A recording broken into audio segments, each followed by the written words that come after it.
తెలంగాణ రాష్ట్ర ప్రభుత్వ విశ్రాంతి ఉద్యోగుల కార్యవర్గ సమావేశం సంగారెడ్డి పట్టణం బైపాస్ రోడ్లో గల పెన్షనర్ భవన్లో తెలంగాణ రాష్ట్ర ప్రభుత్వ విశ్రాంతి ఉద్యోగుల కార్యవర్గ సమావేశం నిర్వహించడం జరిగింది. సంగారెడ్డి జిల్లా తెలంగాణ రాష్ట్ర ప్రభుత్వ విశ్రాంతి ఉద్యోగుల నూతన కమిటీని president Narsareddy, general secretary Eshwarappa, district finance secretary Basaveshwar, district association president Jagadishwar, district vice president Surender ఏకగ్రీవంగా ఎన్నుకున్నారు.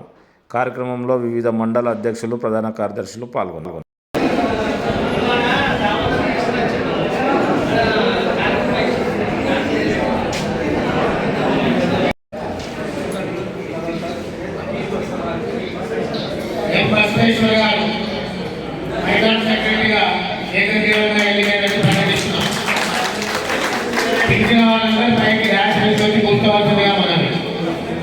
అదేవిధంగా అసోసియేట్ అధ్యక్షులుగా శ్రీ పి జగదీశ్వర్ గారు,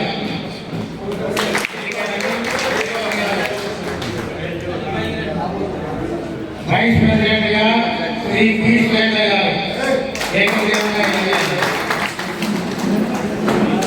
మరొక వైస్ ప్రెసిడెంట్ గా శ్రీ టి రామకృష్ణ గారు ఏకగ్రీవంగా ఎన్నికయ్యారు.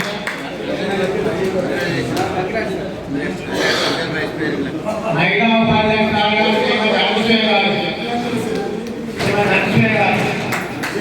ఏకగ్రీవంగా ఎన్నికైనారు. అదేవిధంగా సెక్రటరీ వన్గా శ్రీ పి నవీన్ కుమార్ గౌడ్ గారు ఏకగ్రీవంగా ఎన్నికైనారు. సెక్రటరీ టూగా శ్రీ ఏ మల్లేశ్వర్ గారు ఏకగ్రీవంగా ఎన్నికైనారు. జాయింట్ సెక్రటరీగా శ్రీ టి శ్రీనివాస్ గారు ఏకగ్రీవంగా ఎన్నికైనారు.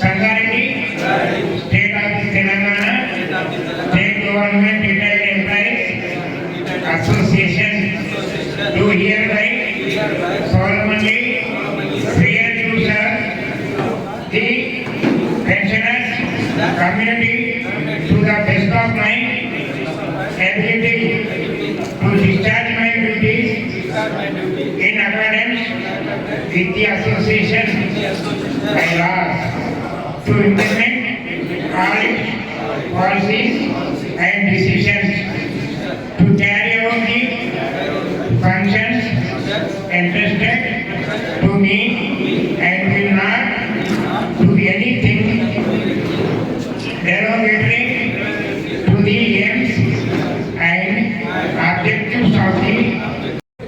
మరి నూతనంగా తిరిగి మళ్ళా ప్రెసిడెంట్గా ఎన్నుకున్నాను. మీ అందరికీ ధన్యవాదాలు. ఆమె ఇంకా బాధ్యత అనేది ఎక్కువగా మా మీద పంపింది. కాబట్టి మీ కోరికలు, మీ మండలాలలో ఉన్న సమస్యలను అన్నింటినీ కూడా పరిష్కరించడానికి మేము ముందుంటాం ఎప్పుడైనా. కాబట్టి ఇప్పుడు జిల్లా కొత్త కార్యవర్గం కూడా ఇక ముందు కూడా మన బిల్డింగ్ విషయంలో కూడా, మరి డెవలప్మెంట్ విషయంలో కూడా ఎంత ముందుకు తీసుకుపోతామని మీ అందరి ముందట ప్రమాణం చేస్తున్నాను. తప్పకుండా చేస్తాను.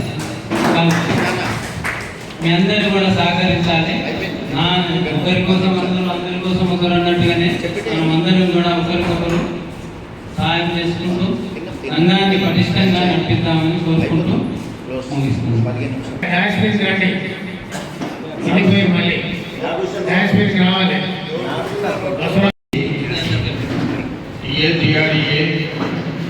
సంగారెడ్డి జిల్లా కార్యవర్గ ఎన్నికలు 2025-2028 కాల పరిధి గాను నిర్వహించినటువంటి ఎన్నికలకు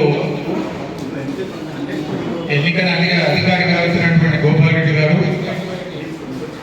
మరియు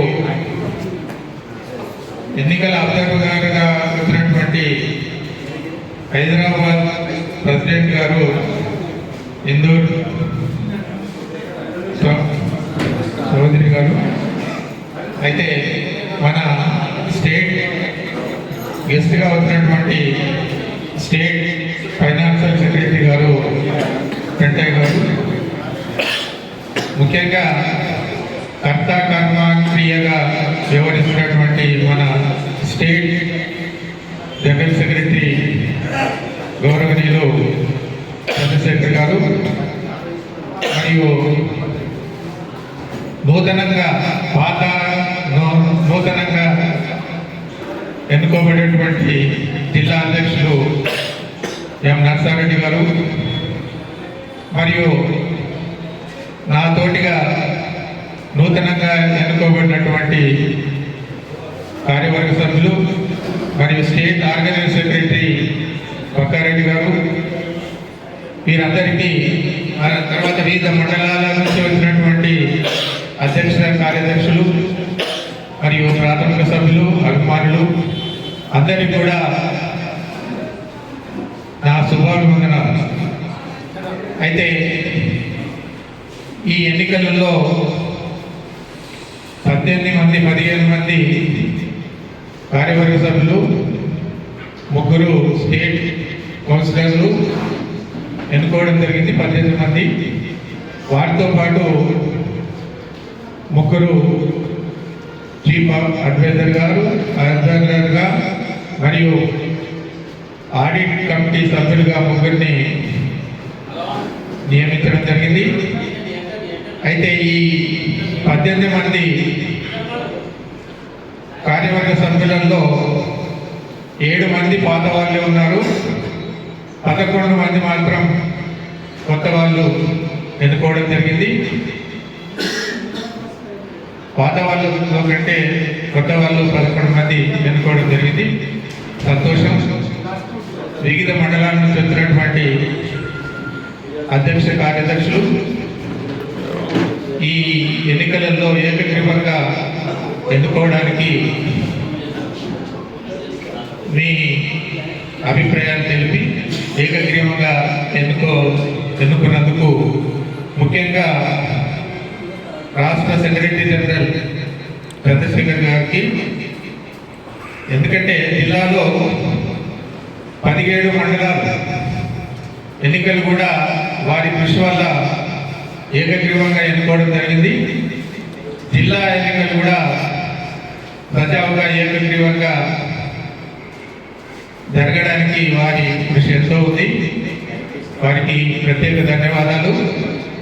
మిగతా కార్యవర్గ సభ్యులందరికీ మరియు ఎన్నికల అధికారులకు నా కృతజ్ఞతాభివందనాలు.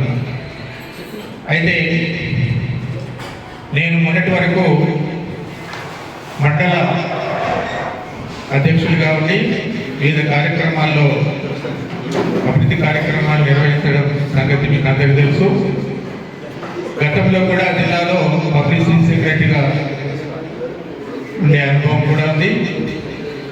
కాబట్టి నాపై విశ్వాసం ఉండి నన్ను జనరల్ సెక్రటరీగా ఎన్నుకున్నందుకు, ఏకగ్రీవంగా ఎన్నుకున్నందుకు మీ ఆశలు, మీ కోరికలు బాగు చేయకుండా నా వంతు సంఘ అభివృద్ధి కార్యక్రమాల విషయంలో నా వంతు సహకారం అందిస్తూ మిగతా కార్యవర్గ సభ్యులతో సమన్వయంగా ఉంటూ ఏకగ్రీవ తీర్మానాల వల్ల అభివృద్ధి కార్యక్రమాలు చేయడానికి నేను కృషి చేస్తానని సభాముఖంగా తెలియజేయడం జరుగుతుంది.